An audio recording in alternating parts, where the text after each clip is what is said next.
사도신경하심으로 천지를 하시겠습니다. 전능하사 천지를 만드신 하나님 아버지를 내가 믿사오며 그 외아들 우리 주 예수 그리스도를 믿사오니 이는 성령으로 잉태하사 동정녀 마리아에게 나시고 본디오 빌라도에게 고난을 받으사 십자가에 못 박혀 죽으시고 장사한 지 사흘 만에 죽은 자 가운데서 다시 살아나시며 하늘에 오르사 전능하신 하나님 우편에 앉아 계시다가 저리로서 산자와 죽은 자를 심판하러 오시리라. 성령을 믿사오며 거룩한 공예와 성도가 서로 교통하는 것과 죄를 사하여 주시는 것과 몸이 다시 사는 것과 영원히 사는 것을 믿사옵나이다. 아멘. 찬송가 342장입니다. 342장입니다.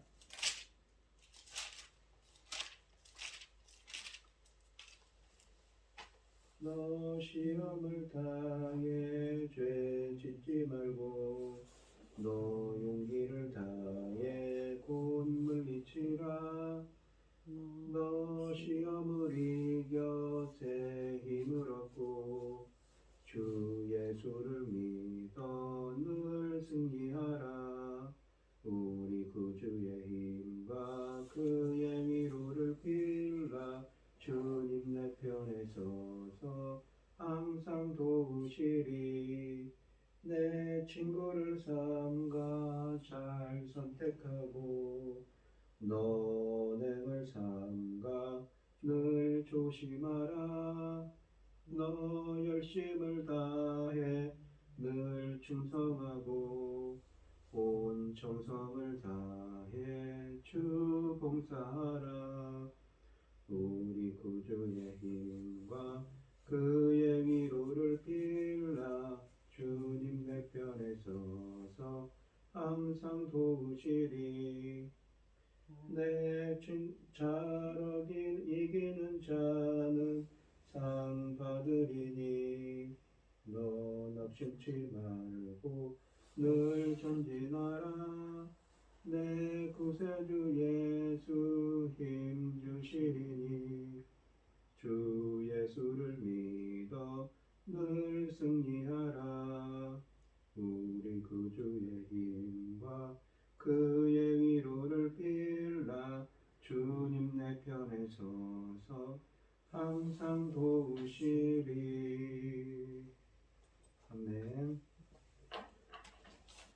오늘 함께 하시는 하나님의 말씀은 신명기 33장 1절로 17절 말씀입니다. 신명기 33장 1절로 17절입니다.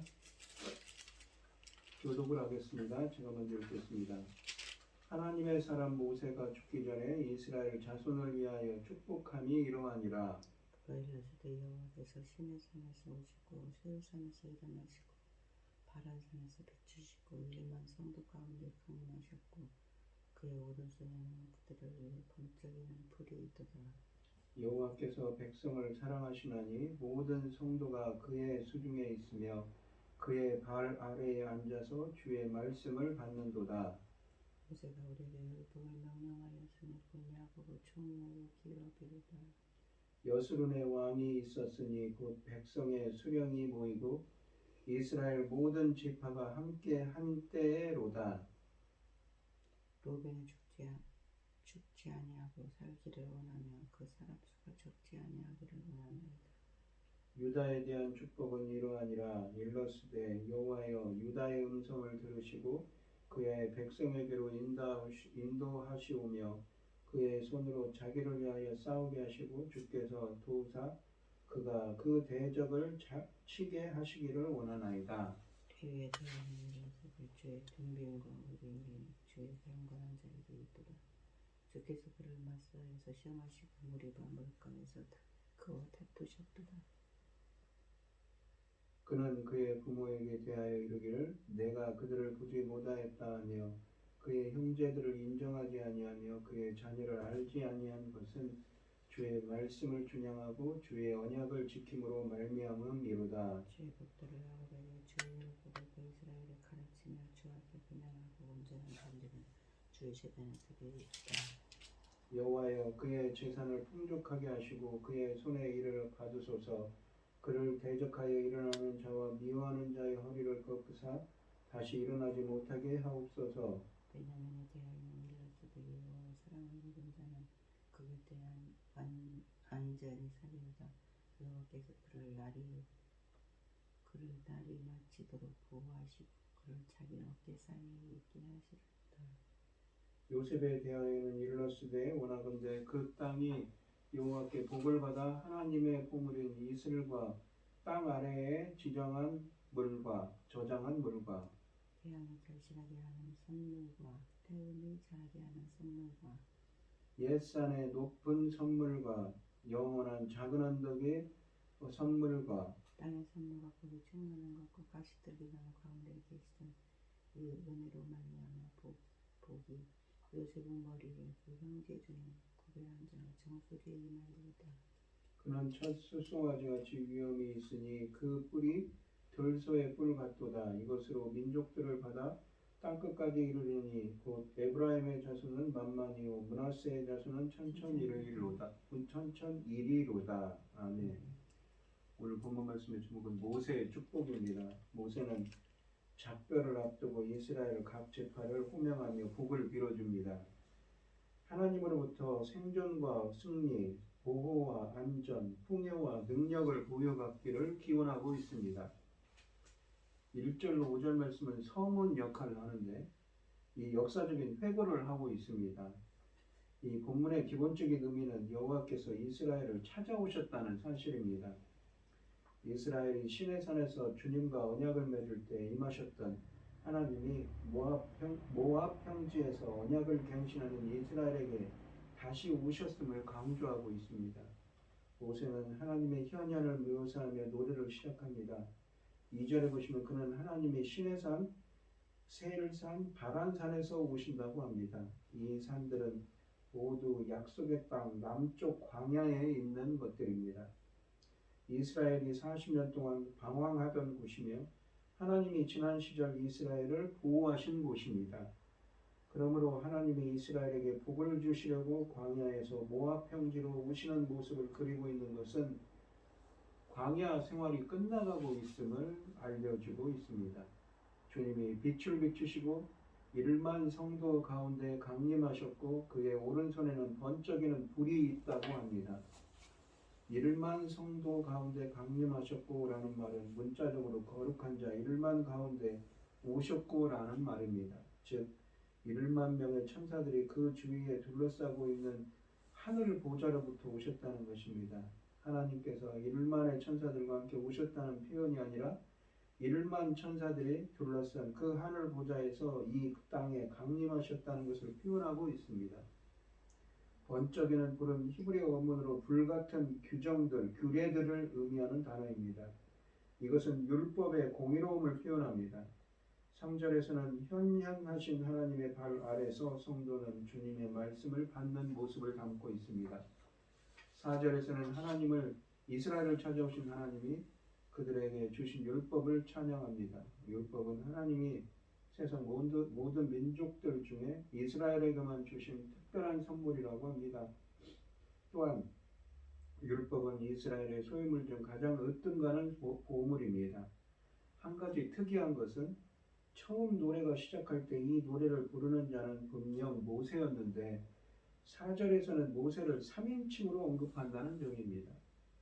이 3절 후반부에서 4절까지는 이 백성들이 모세의 선포에 화답하는 것입니다. 모압 평지에 이스라엘을 찾아오신 하나님은 이스라엘의 왕이시기도 하다고 5절에 말씀하십니다. 본문은 단순히 그가 여스론의 왕이 되셨다고 말씀하십니다. 여스론이라는 말은 옳은 자라는 뜻인데 이스라엘을 상징합니다.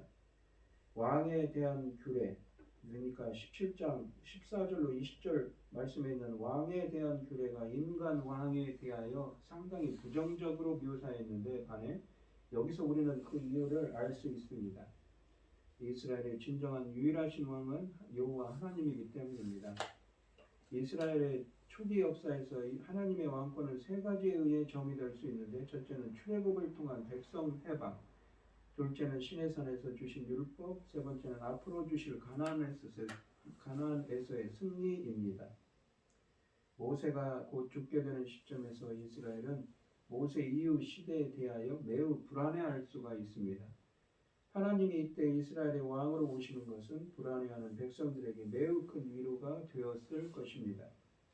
지난 수십 년 동안 이스라엘을 인도했던 지도자가 죽는다 해도 그들은 불안해할 필요가 없습니다. 하나님이 그들의 왕이시기 때문이지요.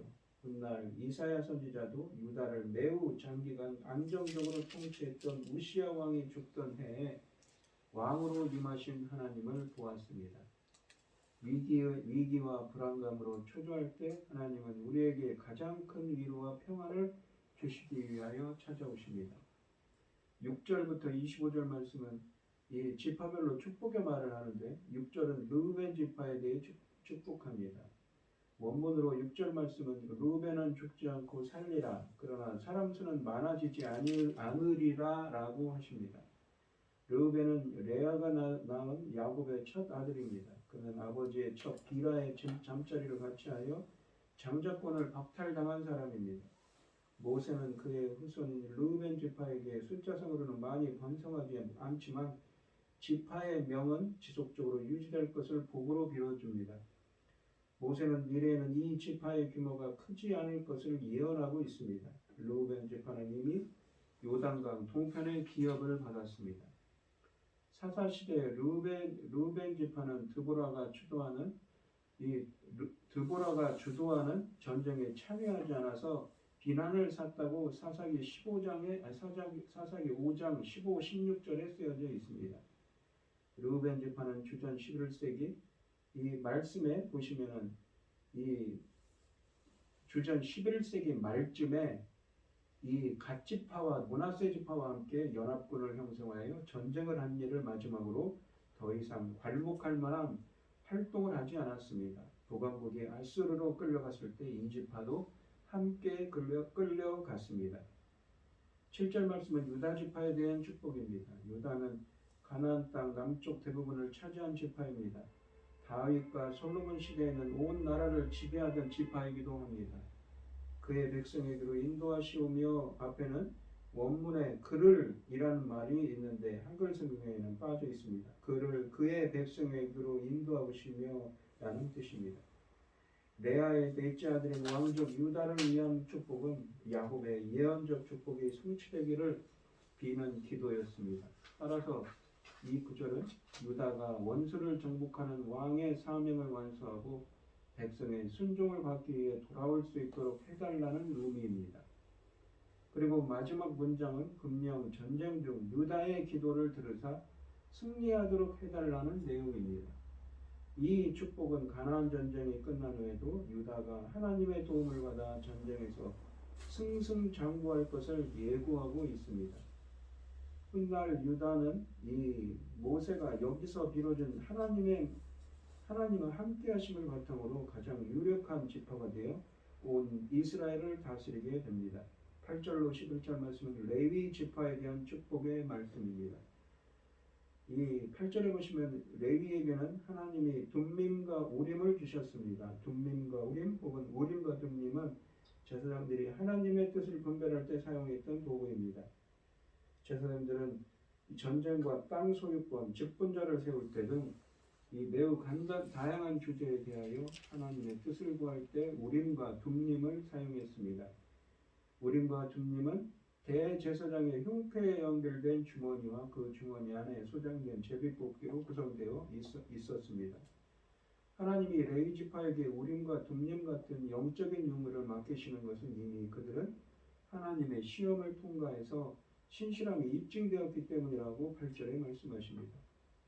하나님은 레위 지파를 그러니까 시험하는 곳에서 시험하셨고 무리바 그러니까 다툰 곳에서 다투셨다고 합니다. 9절에서는 하나님이 이 두 곳에서 하나님께 반역할 때 레위 지파는 하나님 편에 서서 신앙을 지키고 경우에 따라서는 배교한 자신의 친척들까지 처형한 열심을 보였다고 하십니다. 10절 하반절에 보시면 이처럼 흔들리지 않는 레위 사람들의 열정을 보시고 하나님은 그들을 특별히 택하셔서 가장 가까운 곳에서 하나님을 섬기도록 하셨습니다.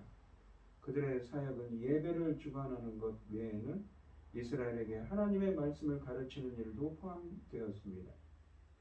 둠림과 우림을 알고 이 맞고 율법을 가르치고 하나님께 드리는 제사를 유지하는 등 레위 지파에게 주어진 임무는 그들이 참으로 제사장으로 세움을 입은 지파라는 사실을 강조합니다. 11절에서 모세는 여기에 그들이 더욱더 강해지는 복을 주시고 그들이 하는 일마다 하나님께 기쁨을 드리는 일이 되도록 해달라고 기도합니다. 뿐만 아니라 그들을 미워하는 자들은 모두 망하게 해달라고 복을 빌고 있습니다. 이 12절 말씀은 베냐민 지파에 대해 축복합니다. 야곱은 베냐민에게 가장 용맹스럽고 전사적인 복을 빌어줍니다. 드보라의 노래에서도 이 지파가 군사적으로 매우 막강했으니 사사기 5장에 쓰여져 있습니다. 그에 반해 모세는 베냐민에게 하나님의 보호 아래 평안한 삶을 빌어주고 있습니다. 여호와께서 사랑하시는 베냐민은 옛적에 야곱이 여러 아들들 중에서 특별히 베냐민을 사랑했던 일을 연상케 합니다. 하나님이 베냐민을 꾸준히 지켜주실 뿐만 아니라 하나님의 어깨 사이에서 쉬도록 하신다고 하십니다. 이 같은 표현은 하나님의 따뜻한 보살핌과 흔들 수 없는 안전을 의미합니다. 하나님과 베냐민의 관계를 가장 친밀한 것으로 묘사하고 있는 것입니다. 베냐민의 평안과 안전은 군사력이 가져다주는 것이 아니라 하나님의 함께하심이 주시는 복입니다. 13절부터 17절 말씀은 요셉의 자손에 대해 축복합니다. 모세는 요셉의 자손들에게 레위 다음으로 긴 축복을 빌어줍니다. 그만큼 지파들 중 요셉 자손들의 위치가 막강했음을 시사합니다. 야곱은 요셉의 두 아들들을 독립적인 지파들로 축복했습니다. 모세는 요셉에서 나온 에브라임과 므낫세 지파를 하나로 취급하다가 17절에 가서 둘로 구분합니다. 요셉의 자손에게 선포된 축복은 13절부터 16절에 그들이 차지할 땅의 풍요로움과 17절에 막강한 전투력에 초점을 맞추고 있습니다. 13절에서 풍요로움에 대한 축복은 물의 풍요로움으로 시작합니다. 하늘에서는 비와 이슬이 내리고 아래에서는 지하수가 솟아오릅니다. 물이 귀한 지역에서 풍요로움은 곧 물의 풍부함을 전제하기 때문에 당연한 일입니다. 그러나 물이 풍부하더라도 태양이 협조하지 않으면 과실과 곡실이 제대로 여물 리가 없습니다. 그래서 모세는 14절에서 계절과 기후변화의 중심에 있는 햇빛과 달빛, 이 한글 성경에는 태음이라고 되어 있는데 그건 달빛을 의미합니다. 햇빛과 달빛의 역할을 강조합니다. 뿐만 아니라 15절은 요셉이 거하는 언덕은 아주 좋은 과일로 뒤덮일 것이라고 합니다. 16절은 요셉에게 이와 같은 풍요로움을 주시는 분은 다름 아닌 불타는 떨기나무 가운데에서 말씀하시는 주님이라고 합니다. 모세가 호렙산에서 하나님을 처음 만났던 일을 상기시키는 표현입니다. 이 표현이 요셉과 함께 하신다는 것이 바로 요셉의 후손들에게 내려지는 이 축복의 결정입니다. 하나님이 바로 모든 축복의 근원이 되시기 때문에 하나님이 함께 하시면 더 이상 다른 것을 바랄 필요가 없습니다. 16절에서 요셉을 나타내는 구별한 자라는 표현은 히브리어로 나츠르입니다. 근데 이 말은 거룩히 구별한 자, 나시린을 의미합니다. 요셉을 그러니까 이 16절에서는 나시린으로 부르는 것입니다. 요셉을 나시린으로 표현합니다. 모세는 마지막으로 17절에서 요셉의 자손 에브라임 지파와 므낫세 지파에게 군사적인 능력을 축복해 줍니다. 에브라임에게는 만만을, 므낫세에게는 천천을 빌어줍니다. 원래는 므낫세가 형이기 때문에 그에게 더 큰 축복이 내려지는 것이 당연하지만 야곱이 므낫세와 에브라임에게 손을 얹어 복을 빌어줄 때 두 손을 바꾸어 안수한 후로 항상 에브라임이 더 큰 축복을 누리게 되었고 더 큰 자손이 되었습니다. 오늘 본문 말씀을 보시면 이스라엘 백성을 사랑하십니다. 시내산에 오셔서 사랑의 언약을 맺으신 후에 세일산에서 일어나시고 바람산에서 빛을 비추신다고 하십니다. 크신 팔로 모든 백성을 안아 보호하시고 넓은 발 아래 앉히시고 말씀을 들려주셨습니다.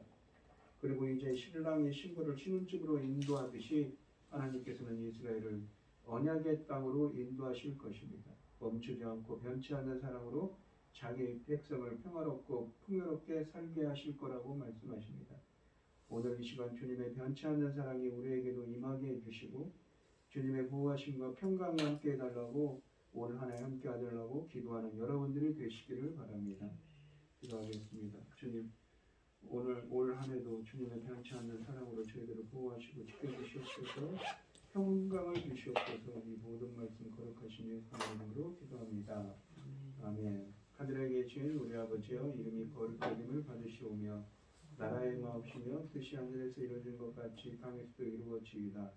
오늘날 우리에게 일용할 양식을 주옵시고 우리가 우리에게 죄 지은 자를 사하여 준 것 같이 우리 죄를 사하여 주옵시고 우리를 시험에 들게 하지 마옵시고 다만 악에서 구하옵소서. 대개 나라와 권세와 영광이 아버지께 영원히 있사옵나이다. 아멘. 오늘 주신 말씀 가지고 함께 기도할게요.